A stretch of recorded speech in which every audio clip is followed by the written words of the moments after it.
नमस्कार मित्रों, आप सभी का लॉजिकल सनातन ज्ञान चैनल में स्वागत है।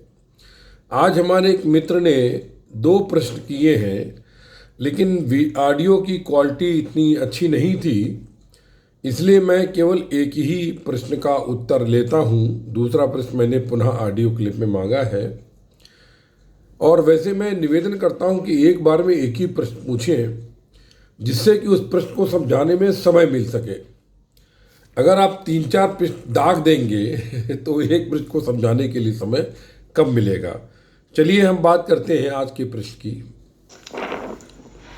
नमस्कार, मेरा नाम मनीष श्रीवास्तव है। मैं भारत में उत्तर प्रदेश के कानपुर जिले से बोल रहा हूँ। मेरा एक प्रश्न है कि परमात्मा कौन है? परमात्मा को हम किस रूप से देख सकते हैं या जान सकते हैं? क्या परमात्मा को किसी ने देखा है या परमात्मा को जानने का या देखने का कोई साधन है? दूसरा प्रश्न, ये इनका मैंने पहला ही प्रश्न लिया है, क्योंकि बताया जैसे क्वालिटी पहला प्रश्न मुझे लिखना पड़ गया, क्योंकि ऐसे दरादर क्वेश्चन थे। आपने पूछा है कि परमात्मा कौन है और किस रूप में उसे देख सकते हैं, क्या किसी ने देखा है, क्या साधन है देखने का। मैंने इसको लिख लिया एक्चुअली, क्योंकि किस रूप में मैं भूलता बहुत हूँ। कोई भी जब प्रश्न करता है तो इमीडिएटली जो दिमाग में देवी जी की लीला से जो कुछ भी है उससे ही उत्तर दे देता हूँ, और कभी कभी इस चक्कर में प्रश्न ही भूल जाता हूँ, क्योंकि अगर कई प्रश्न होते हैं तो आपका पहला प्रश्न है परमात्मा कौन है। ठीक है, अब मित्र इसका उत्तर आप स्वयं दे सकते हैं। आपने कहा परमात्मा यानी परम आत्मा, तो आत्मा क्या है, इसके लिए हम पूरा समझने का प्रयास करेंगे। परमात्मा का तात्पर्य होता है ब्रह्म। ये सृष्टि का निर्माण सगुण निराकार ऊर्जा के द्वारा हुआ है। इसके ऊपर मैंने अपने ब्लॉग freedhyan.blogspot.com पर और अपने इस चैनल पर भी मैंने ब्रह्म ज्ञान प्रश्नोत्तरी लिखी है। हम आपको स्पष्ट कर दें, देखिए क्या है कि जो परमात्मा या ब्रह्म है वो है सगुण निराकार ऊर्जा, जो सर्वत्र व्यापी। उसका निराकार साकार रूप यानी जो आप देख सकते हो वो है ज्योतिर्मय, जिसे हम ईश्वर कहते हैं। इसका वर्णन बाइबल में भी और हमारे तमाम ग्रंथों पुराणों में मिलता है कि वो ईश्वर, ठीक है, यानी निराकार ब्रह्म, परम ब्रह्म परमात्मा, उसका साकार रूप जिसे हम देख सकते हैं, दृश्य रूप, ज्योतिर्मय रूप, लेकिन कोई आकार नहीं, सिर्फ एक सीमित ज्योति, अनंत की ज्योति जो पैदा होती, वो ईश्वर हो गया। उसका साकार सगुण रूप होता है भगवान, और विभिन्न शक्तियों को संचालित करने के लिए, जो कार्य प्रणाली संचालित करने के लिए जो साकार रूप होते हैं वो होते हैं देव। ठीक, अब देखिए परमात्मा वो निराकार ब्रह्म की ऊर्जा छोटे छोटे शरीरों में बंध कर सीमित होकर सर्वव्यापी जीव के रूप में, जिसे हम जीवात्मा कहते हैं। जैसे कि आप एक बहुत बड़ा सा टब ले लें, उसमें पानी भर दें, और तमाम गुब्बारे ले लें, उनमें भी पानी भर दें, विभिन्न रंगों के गुब्बारे लेकर के विभिन्न पानी उसके अंदर रंग भर दें। अब देखिए गुब्बारे के बाहर भी पानी है, गुब्बारे के अंदर भी पानी, लेकिन गुब्बारे के अंदर के पानी का बाहर के पानी कोई कनेक्शन नहीं। ऐसे ही आप समझ लीजिए कि वो निराकार ब्रह्म ऊर्जा जो है, उसने छोटे छोटे गुब्बारों में, जो हम लोग हैं, जीव हैं, उनके अंदर भर करके रूप ले लिया। तो जो गुब्बारों के अंदर की जो चीज़ है वो कहलाएगी आत्मा। और जो सर्वव्यापी दिख रही है, चारों तरफ टब के अंदर पानी पानी जो भरा जैसे कि एक तरीके से, तो वो हो गया परमात्मा। ठीक है। अब आपका अगला प्रश्न है, उसे किस रूप में देख सकते हैं? जाकी रही भावना जैसी, प्रभु देखी तिन मूरत वैसी। हे अर्जुन, जो मुझे जिस रूप में भजता है, मैं उसको उसी रूप में प्राप्त हो जाता हूं। इस जगत में सभी रूप मेरे हैं। यानी निराकार सगुण ऊर्जा से जो ब्रह्म जन्मा है, अंतिम रूप हमारा वही है। और इस जगत में आपने अगर विष्णु पुराण पढ़ा हो, नारायण पुराण पढ़ा, तो आपने नर और नारायण की कथा पढ़ी होगी। नर और नारायण एक समान शक्तिशाली थे, दोनों 5000 तक बहुयुद्ध भी हुआ था, ऐसा पुराण में आता है। तो अब आप ये समझिए कि जो नर है, जो मानव है, ये ईश्वर की सबसे अधिक शक्तिशाली, मनन करने वाली, कर्म करने वाली योनि है। वो मानव योनि है, क्योंकि ये पूरे के पूरे 5 तत्वों को लेकर बनती है। और इसका आकाश तत्व, जहाँ मन बुद्धि अहंकार सोच इत्यादि रहते हैं, वो बेहद शक्तिशाली होता है। ठीक है। अब आप इस रूप में देख सकते हैं। हमारे ऋषि मुनियों ने सबसे पहले तो निराकार ही ईश्वर था, ज्योतिर था, लेकिन हमारे ऋषि मुनियों ने विभिन्न मंत्रों के द्वारा, विभिन्न आराधनाओं के द्वारा, उसके प्रार्थनाओं के द्वारा उस निराकार शक्ति को विभिन्न रूप लेने को बाध्य कर दिया। यानी बाध्य कर दिया उसको। तो निराकार से धीरे धीरे धीरे धीरे विभिन्न साकार के रूपों की हमारे वहां पद्धतियां, पूजा। और अभी तो जो हम जिस युग में हैं, अरबों खरबों लोग पैदा होकर के उस शक्ति की उसी रूप में आराधना कर चुके हैं। तो वो शक्ति का अगर आप नाम लेते हैं, तो वो जो रूप पहले से था, उसी रूप में वो शक्ति एक निश्चित संख्या में मंत्र करने के बाद सामने उपस्थित हो जाती है। जैसे कि अब आपने कहा क्या किसी ने देखा है? जी बिल्कुल देखा है, आप भी देख सकते हैं, लेकिन आपके अंदर इसकी लगन होनी चाहिए। ईश्वर का साकार रूप भी है, निराकार रूप भी है। निराकार रूप को हम सिर्फ अनुभव कर सकते हैं, जिसे हम योग कहते हैं। आत्मा में परमात्मा की एकात्मकता का अनुभव, क्योंकि आत्मा में कोई भी विकार नहीं, वो शुद्ध ऊर्जा है। जैसे गंगा जल है, गंगा जल में कीचड़ आके मिल गई, गंगा जल तो गंगा जल ही था, लेकिन उसमें कीचड़ मिल गई, गंदा। उसी भांति आत्मा तो हमारी शुद्ध परम ऊर्जा, जो हमारा निराकार सगुण ब्रह्म ऊर्जा है, परमात्मा, उसी का अंश है जीवात्मा में। ठीक है। तो अब किसी ने देखा, जी लोगों ने इनको देखा है, देखा था और देखते रहेंगे। साकार के दर्शन होते हैं, होते हैं, होते हैं, बिल्कुल होते हैं।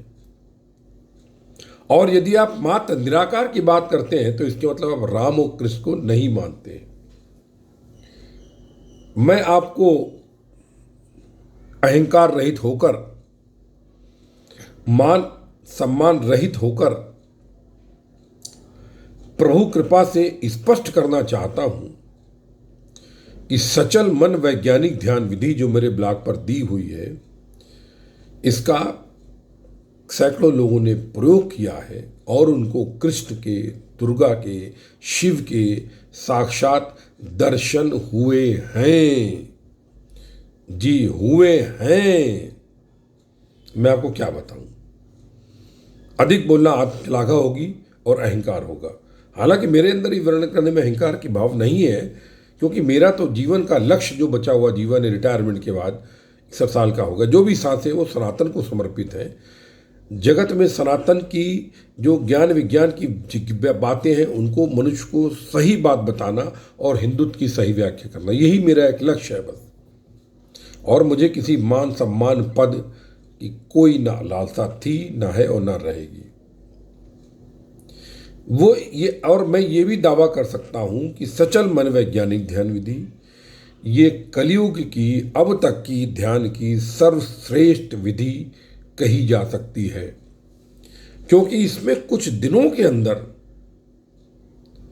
किसी किसी को दूसरे ही दिन, किसी किसी को 9वें दिन उनको ईश्वर के साकार रूप के दर्शन हो जाते हैं।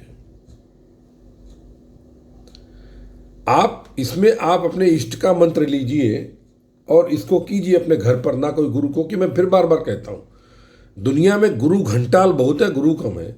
गुरु के चक्कर मत पड़िए, मेरी बात मत मानिए, मैं जो सो करो अनुभव कीजिए इसको। आप गुरु के चक्कर में हम कहते ये गुरु नहीं, उसको मत मानिए, गुरु मेरी बात मत मानिए बिल्कुल। आप स्वयं अपने इष्ट का सतत निरंतर निर्बाध मंत्र करेंगे, वो इष्ट मंत्र आपको सभी कुछ देने में सक्षम है। गुरु से लेकर ज्ञान तक, योग से लेकर महायोग तक, ब्रह्म ज्ञान तक, साकार से लेकर निराकार दर्शन अनुभूति, सब कुछ देने की क्षमता रखता है, रखता था, है और रहेगा। दर्शन का अर्थ ये नहीं कि चमत्कार हो गया, आप जो चाहे कर ले, ऐसा नहीं है। वो तो श्री कृष्ण भी नहीं कर सके। उन्होंने कहा अर्जुन से, हे अर्जुन, मुझे कोई भी चीज़ वस्तु ऐसी नहीं जो अलभ है, मैं सब कुछ कर सकता हूँ, लेकिन मैं नहीं करता हूँ क्योंकि मैं प्रकृति के बंधन से बंधा हूँ, प्रकृति के बंधन तोड़ना नहीं चाहता हूँ। हालांकि उन्होंने अर्जुन को बचाने के लिए तोड़ा, सूर्य को अस्त कर दिया था जब दुशासन का वध किया था, तो वो अलग बात थी। दुशासन की जयद्रथ याद एग्जैक्टली मैं कथा भूल रहा हूँ, किया था ना, जयद्रथ वध किया था, नहीं दुशासन नहीं, जयद्रथ वध किया था, जयद्रथ वध बराबर। तो उसमें उन्होंने ढाका, वो उन्होंने कई जगह अपनी लीला दिखाई श्री कृष्ण ने, ऐसा नहीं है, वो कर सकते थे, विराट रूप तक दिखाया अपना। तो ईश्वर के साकार दर्शन होते हैं। और मैं तो ये भी कहता हूं कि जो मनुष्य साकार की आराधना, द्वैत की आराधना, सगुण की आराधना करता है, तो उसका इष्ट एक दिन उसे यदि आवश्यक समझता है तो इसी जन्म में निराकार का भी अनुभव दे देता है। और जो साकार से निराकार की ओर जाता है, सिर्फ वही पूर्ण ज्ञान प्राप्त कर पाता है। मात्र निराकार का ढिंडोरा पीटने वाला अपूर्ण ज्ञानी है, इसमें कोई संदेह नहीं, क्योंकि ये उसकी मर्जी है वो क्या रूप ले। अगर आप सूक्ष्म रूप में देखें तो ऊर्जा का रूप तो हम भी हैं, हम भी उसी ब्रह्म की आत्मा लेकर के, उसी ब्रह्म की ऊर्जा लेकर के हम यहाँ पैदा हुए हैं। और ये शरीर भी उसी निराकार ब्रह्म की ऊर्जा से बना है। अहम ब्रह्मास्मि, मैं ही ब्रह्म हूं। बस फर्क इतना है कि तुम नहीं जानते हो, मैं जानता हूं कि मैं ब्रह्म हूं। और तुम चूंकि नहीं जानते हो, इसलिए इस बात का उपास उड़ाओगे। उपास उड़ाने का तुम्हारा अधिकार है, क्योंकि अंधों में काने राजा, बोरेगा ऊंट। जब सब अंधे हैं तो कोई देख नहीं सकता तो क्या करोगे, हंसी तो बनाओगे ही। कोई कहेगा तो रोशनी होती है तो हंसोगे, लेकिन मित्र ऐसा होता है। इसके अलावा साधन की जो बात कर रहे हैं, देखिए साधन में दो मार्ग होते हैं हमको ईश्वर प्राप्ति के। ईश्वर प्राप्ति क्या, अपने को जानने के। हम अपने जान गए तो ईश्वर प्राप्ति, क्योंकि हमारे अंदर ही है। इसमें 4 वेद महावाक्य है, एक सारवाक्य है, अहम ब्रह्मास्मि, अयम आत्मा ब्रह्म, तत्वम असि, प्रज्ञानम ब्रह्म और सर्व खलमिदम ब्रह्म। ये जो अनुभव है वेद महावाक्य के, ये जब मनुष्य को हो जाते हैं तो उसको निराकार की अनुभूति होती है, योग हो जाता है। अब उस योग के लिए आपको अंतर्मुखी होना होगा, और अंतर्मुखी होने के 2 मार्ग होते हैं। पहला मार्ग है भक्ति मार्ग, जिससे भक्ति योग की प्राप्ति होती है। आनंददायक मजेदार बेहद सुंदर भक्ति योग की प्राप्ति होती है। और दूसरा होता है जिसमें कि नवधा भक्ति भगवान श्री कृष्ण ने भी बताया, और जिसको कि तुलसीदास ने भी नवधा भक्ति में शबरी को राम के माध्यम से बताया। ये भागवत में भी है और इसमें भी है, रामचरितमानस में। अब देखिए, नवदा भक्ति के द्वारा भक्ति योग के मार्ग से जा करके उस अंतर्मुखी होकर के उस परम ब्रह्म को पहले साकार फिर निराकार से प्राप्त करते हैं। और दूसरा तो हठ योग। हठ योग में क्या है? षष्टांग योग है, सप्तांग योग है, अष्टांग योग है। अष्टांग योग आजकल बहुत पॉपुलर है क्योंकि पतंजलि महाराज के नाम पे बहुत दुकानें चल रही योग की। जो जरा सा पेट फुलाता पिचकाता है वो योगी बन जाता है। और मैं तो ये कहता हूँ कि जिस तरीके से योग की सत्यानाशी आज की जा रही है, अगर पतंजलि महाराज होते तो आत्महत्या कर लेते। वाशी व्रज से बुद्ध कर, मेरे घर के बगल वाशी व्रज है, न्यू बॉम्बे का, क्योंकि योग की वाट लगा दी इतनी भी बोलो तो। जरा सा पेट फुला पिचकाया, अब वाह तू तो योगी हो गई। अरे भैया 8 अंग है उसमें, जरा सा किसी ने आसन कर लिया तो वो योगी हो गया। खाली किसी के मनुष्य का हाथ मिल जाए तो बोलो आदमी पड़ा हुआ है, वही वाली बात हो गई। टिकट खरीदा भी नहीं, ट्रेन मिली भी नहीं, बैठे भी नहीं, बोले दिल्ली पहुंच गए। अब ऐसे लोग क्या कहेंगे? ऐसे लोगों की भरमार ज़्यादा है। चलिए समय भी ख़त्म हो रहा है भी। और साधन के लिए तो मैं ये कहूँगा कि आप, जो मेरा अनुभव है कि आप अपने इष्ट का सचल मन वैज्ञानिक ध्यान विधि घर पर कर कर उसका सतत निरंतर निर्बाध मंत्र जप करें और इसका चमत्कार देखिए आप। और इसमें बीज मंत्र भी होते हैं। अगर बीज मंत्र लेते हैं इष्ट का तो थोड़ा कम समय लगता है, अदरवाइज इसके ऊपर भी मेरे लेख बहुत पड़े हुए हैं। आपको अगर देखना है तो free-dhyan.blogspot.com पर सभी कुछ जिक्र दिए हुए बीज मंत्र वगैरह के वो आप देख सकते हैं। इन्हीं शब्दों के साथ आप सभी के हृदय में उपस्थित परम ब्रह्म को नमस्कार करता हूँ। सर्वस्व ब्रह्म सर्वत्र ब्रह्म। जय गुरुदेव, जय महाकाली।